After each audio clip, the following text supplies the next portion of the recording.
When you want your spring break to feel like... and your kids' pool day to feel like...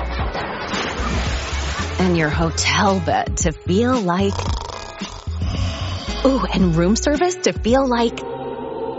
because at Hilton, hospitality feels like... Your cabana's ready. Would you like fresh towels? It matters where you stay. Book now at Hilton.com. Hilton, for the stay.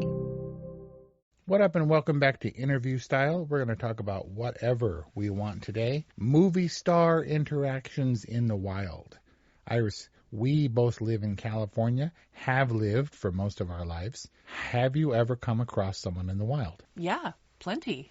I mean, wild, so we're excluding working with a celebrity. It depends on your level of interaction. But generally speaking, I'm fascinated by this idea that the people that we meet, that we see up on screen, the Mrs. Potters and stuff, climb down off that movie screen, are nothing like they are on screen. And those are the interactions I'm curious about. That was a Monica Potter reference, who is immortalized in the song Mrs. Potter's Dream or Lullaby. Mrs. Potter's Lullaby, not to be confused with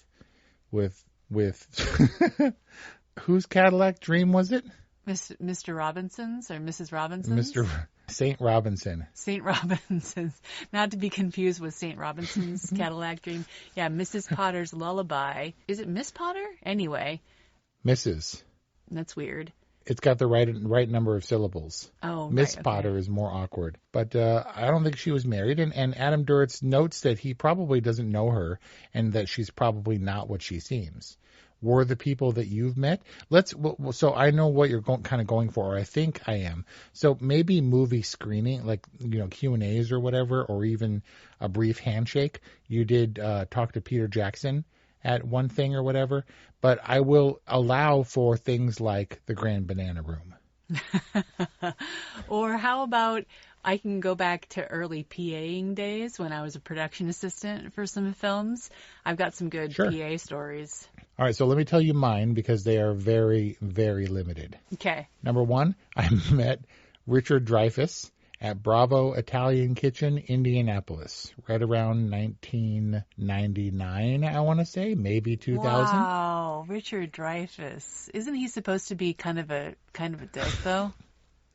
I didn't say much to him because I waited on him, but I did see the guy who has no filter, who just rolls up next to him and was like, "Did anybody tell you look like Richard Dreyfuss?" Stop. And Richard Dreyfuss said, "I am Richard Dreyfuss." And with that exact tonality. Yep. He didn't look up. He was like all annoyed.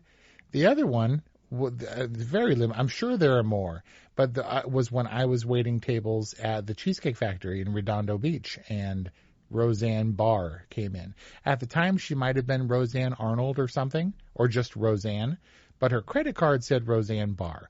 She was very quiet, very polite. She tipped okay, and she had a son who was, probably 8, maybe, and the son stretched out or whatever and maybe even went to sleep, but he was like laid out across the whole booth across from her, and she was very, very quiet, very polite. I wouldn't say kind because she wasn't terribly interactive. That concludes my portion of brush-ins. I saw Seth Rogen at Whole Foods or whatever, but beyond that, no real interactions. Your turn, go. I'm really bad at spotting celebrities in the wild. I'll go out with people and they'll be like, "Oh yeah, like Selma Hayek's here, Halle Berry's here." We're at a restaurant in WeHo, and I'm like, Sofia Vergara was sitting right behind me at a restaurant in Beverly Hills, and I didn't even recognize her.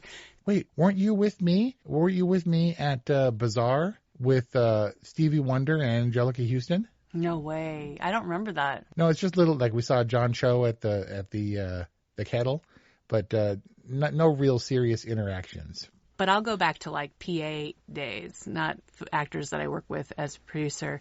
One of the first films I worked on was a little indie. It was a coming-of-age story loosely based on Alice in Wonderland. And I was waiting to cue the now persona non grata Danny Masterson to enter his scene. And out of the blue, he turned to me and he said, Cal Polytechnic. And I was like, yeah. And he was like, what does poly mean? And then I looked down at my shirt and I realized I was wearing a Cal Poly shirt that a friend had given me, even though I did not personally attend Cal Poly. And I was like, I don't know. And he gave me the weirdest look, and then he entered his scene, and I quickly looked it up, and I was like all embarrassed, and I felt like, oh, I blew it with Danny Masterson. And then later that day when we crossed paths again, I was like, it means multidisciplinary, like No. like multiple technicalities. And he was like, what? And I was like, my shirt, Cal Poly? And he was like, yeah, okay. Like, he completely forgot that we had the whole conversation. Yeah. It was so cringy. Yeah, he was just he was filling his mind with rapey one-liners to try Stop. to, like, lure, and then he didn't. Okay, sorry. Oh. Next one? Should I go with an embarrassing one or a really fun one? Both. Go fun. Okay, the fun one was I worked on Ron Shelton's Hollywood Homicide. I was locking down an alleyway on Hollywood Boulevard, which means that I was preventing, whenever we were rolling, I was preventing anyone from kind of coming out of that alley and onto the street where we were filming. This is a Hollywood Boulevard. We're shooting a Hollywood movie with one of the biggest Hollywood stars at the time, Harrison Ford. And I'm trying to lock down this alleyway, and this giant tour bus rolls up, and all of these Chinese tourists come off of the bus, and they're talking to each other, and I'm trying to keep them from getting into our shot. And at that exact moment, imagine it. Imagine you're a tourist. You step out of a tour bus in Hollywood, and Harrison Ford literally runs by you. He wasn't on the little girl's bicycle or trike or whatever? No, he did the tricycle and he did the convertible with Josh Hartnett. But in this scene, he was literally running down Hollywood Boulevard. And he ran. Was actively running. And I'm trying to hold these people back. And Harrison Ford literally runs between us. And they all turn and they're like, oh! Like pulling out their cameras. Well, I can't leave that in. Was that racist? Make a less Chinese tourist noise, please. They were all photographing Harrison Ford, and I was like, listen, it's really not like this. Like, it's not, we don't live in a world where celebrities are literally running down our streets and saving and solving crimes. But they were so happy, and really ultimately I was so happy for them. That's great. That's like those when Jimmy Kimmel pulls in randos and walks them through the Dolby Theater in the Oscar ceremony or whatever. Aw, see, that's just awesome. What's the other one? Embarrassing?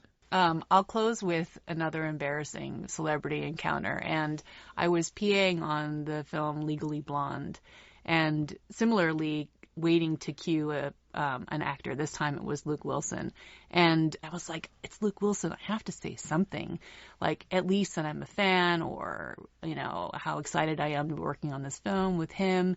But I also had just recently had dental surgery, and I had temporary teeth on that my lips barely covered. And I was torn, like, do I talk to him? Do I not talk to him?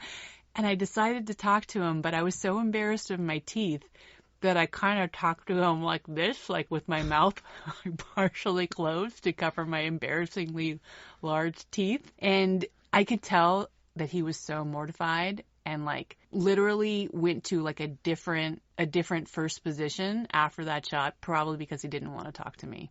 I'm sorry, Luke Wilson, if I embarrassed you. I embarrassed myself. Oh, man. Let us know, orwhatevermovies@gmail.com. Because, wow. Okay, thanks. Goodbye. Bye. Well, the holidays have come and gone once again, but if you've forgotten to get that special someone in your life a gift, well, Mint Mobile is extending their holiday offer of half off unlimited wireless. So here's the idea. You get it now. You call it an early present for next year. What do you have to lose? Give it a try at mintmobile.com/switch. Limited time 50% off regular price for new customers. Upfront payment required. $45 for 3 months, $90 for 6 months, or $180 for 12-month plan. Taxes and fees extra. Speeds may slow after 50 gigabytes per month when network is busy. See terms. Electricast.